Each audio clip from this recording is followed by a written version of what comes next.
नमस्कार दोस्तों, हरियाणा में चुनाव प्रचार का आज अंतिम दिन है और यह चुनाव न सिर्फ भाजपा के लिए बल्कि कांग्रेस के लिए भी बहुत ज्यादा महत्वपूर्ण है। और महत्वपूर्ण इसलिए है क्योंकि लोकसभा चुनाव में जिस तरह से भाजपा बहुमत से पहले रुक गई थी, उसके बाद इन चुनावों में अगर भाजपा अपनी सत्ता बचाने में कामयाब हो जाती है तो कार्यकर्ता बूस्ट हो सकते हैं। वहीं अगर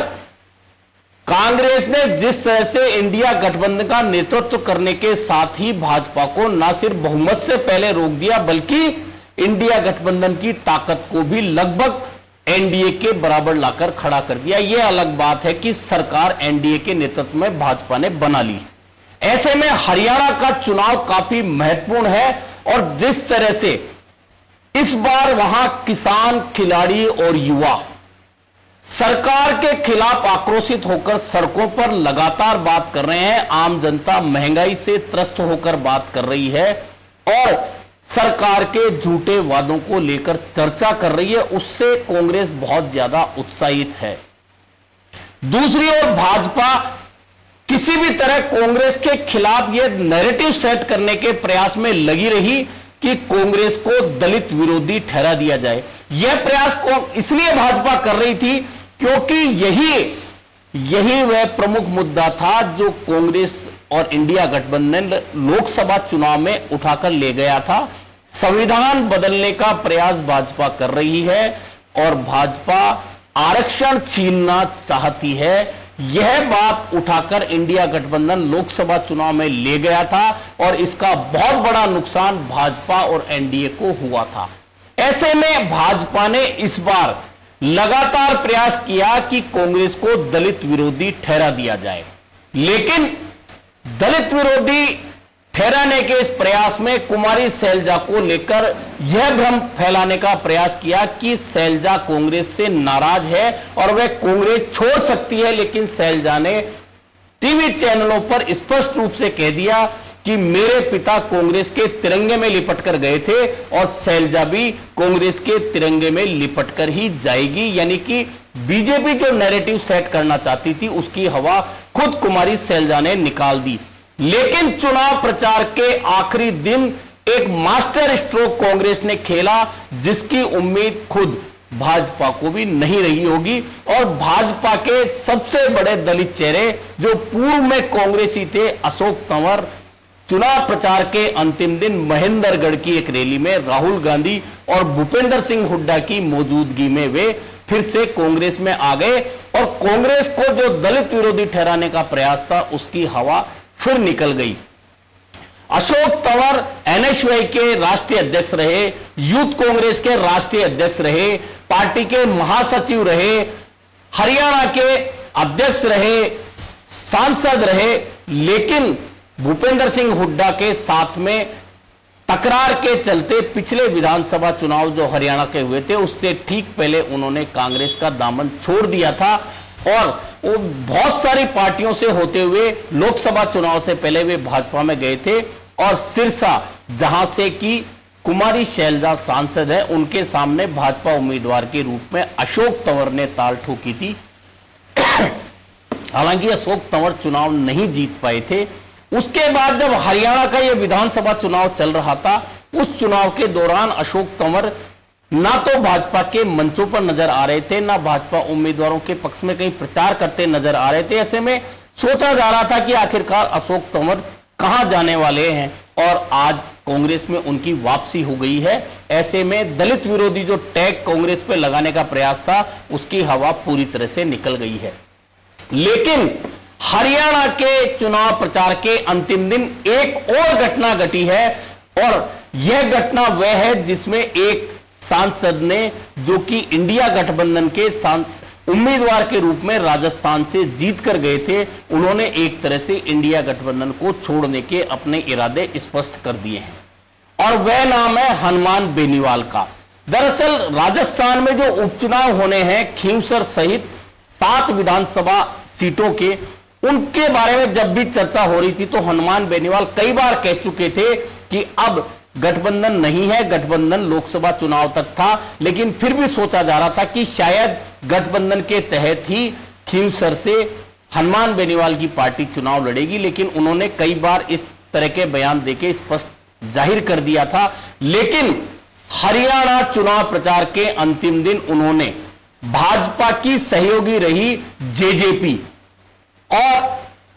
इनेलो दोनों पार्टियों के उम्मीदवारों के पक्ष में प्रचार किया है और निर्दलीय उम्मीदवारों के पक्ष में प्रचार किया है। यानी कि कुल मिलाकर कांग्रेस के खिलाफ लड़ रहे दलों के उम्मीदवारों के पक्ष में जाकर उन्होंने प्रचार किया है। इसका मतलब बहुत स्पष्ट है कि वे कांग्रेस या इंडिया गठबंधन के साथ अब बहुत ज्यादा लंबे समय तक रिश्ते नहीं रखना चाहते। वैसे तो विधानसभा चुनाव जो हरियाणा के हैं उसमें इंडिया गठबंधन नहीं लड़ रहा और इंडिया गठबंधन की सहयोगी आप पार्टी भी चूंकि समझौता नहीं हो पाया कांग्रेस के साथ, तो हरियाणा की सभी सीटों पर चुनाव लड़ रही है। लेकिन कांग्रेस और आप में एक समानता है कि ना तो आपने किसी बीजेपी के साथ गई पार्टी को सहयोगी बनाया है, ना कांग्रेस ने सहयोगी बनाया है। ऐसे में हनुमान बेनीवाल ने इन दोनों पार्टियां जो इंडिया गठबंधन के प्रमुख घटक हैं लोकसभा चुनाव के अनुरूप, उनके उम्मीदवारों के खिलाफ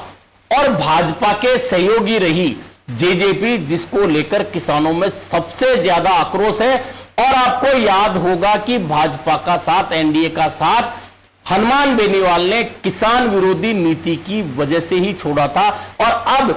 किसान जिस जेजेपी का विरोध कर रहे हैं उसी जेजेपी पार्टी के पक्ष में अगर हनुमान बेनीवाल प्रचार करने गए हैं, इनेलो के पक्ष में प्रचार करने गए हैं, किसी निर्दलीय के पक्ष में प्रचार करने गए हैं, तो बहुत सीधी सी बात है कि हनुमान बेनीवाल अब इंडिया गठबंधन के साथ में बहुत लंबे समय तक नहीं रहने वाले। कुल मिलाकर हरियाणा के अंतिम दिन जो चुनाव प्रचार का था, उस दिन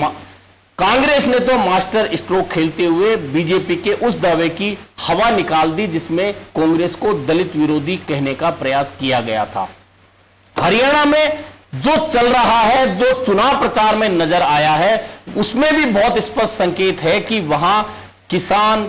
जवान और खिलाड़ी यानी कि पहलवान तीनों एक तरह से भाजपा के खिलाफ खड़े हैं। और हालांकि बहुत प्रयास किए गए कि इस चुनाव को जाट वर्सेज अदर्स के बीच में बना दिया जाए। यही कारण था कि एमएल खट्टर को लोकसभा चुनाव से पहले हटा दिया गया और नायब सिंह सैनी को नेतृत्व दे दिया गया सरकार का। और यह प्रयास यही था कि जाट वर्सेज अदर्स का चुनाव बना दिया जाए। लेकिन क्योंकि 10 साल की जो एंटी इनकम्बेंसी थी, वैसे तो एंटी इनकम्बेंसी तो पिछले विधानसभा चुनाव में भी थी और यही कारण था कि भाजपा 40 सीटों पर सिमट गई और जो कांग्रेस पिछली बार बहुत कमजोर नजर आ रही थी वह भी 31 का आंकड़ा छू गई थी। हालांकि जेजेपी ने भाजपा का साथ दिया और उन 10 सीटों के साथ में फिर भाजपा शासन में आने में सफल हो गई थी। ऐसे में इस बार जो एंटी इनकम्बेंसी थी और उसके बाद में जो किसान आंदोलन हुआ, अग्निवीर का मामला हुआ, पहलवानों को साथ जाती हुई दिल्ली में, वह सारे मुद्दे इस हरियाणा चुनाव में इस बार काफी असर करते हुए दिख रहे हैं और बहुत स्पष्ट लग रहा है कि फ्रंट सीट पर कांग्रेस बैठी है। हालांकि 2 दिन बाद मतदान होना है और 8 तारीख को नतीजे आने हैं। कुल मिलाकर कांग्रेस अपने आप को सेफ देख रही है और भाजपा का प्रयास यह है किसी भी तरह से, किसी भी स्थिति में कहीं ना कहीं जिस तरह से कांग्रेस ने पिछले चुनाव में प्रदर्शन किया था उस प्रदर्शन के आसपास पहुंच जाएं, क्योंकि यह चुनाव कांग्रेस और भाजपा दोनों के लिए बहुत ज्यादा महत्वपूर्ण है। महत्वपूर्ण इसलिए है कि भाजपा यह चाहती है कि जिस तरह से लोकसभा चुनाव में वह बहुमत अकेले दम पर प्राप्त नहीं कर पाई,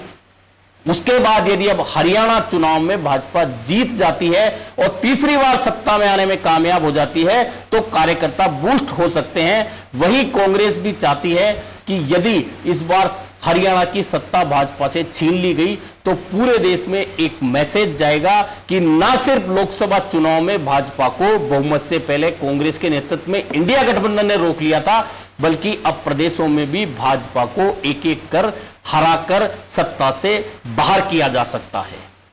अभी के लिए इतना ही, फिर मिलेंगे नए मुद्दे पर चर्चा के साथ।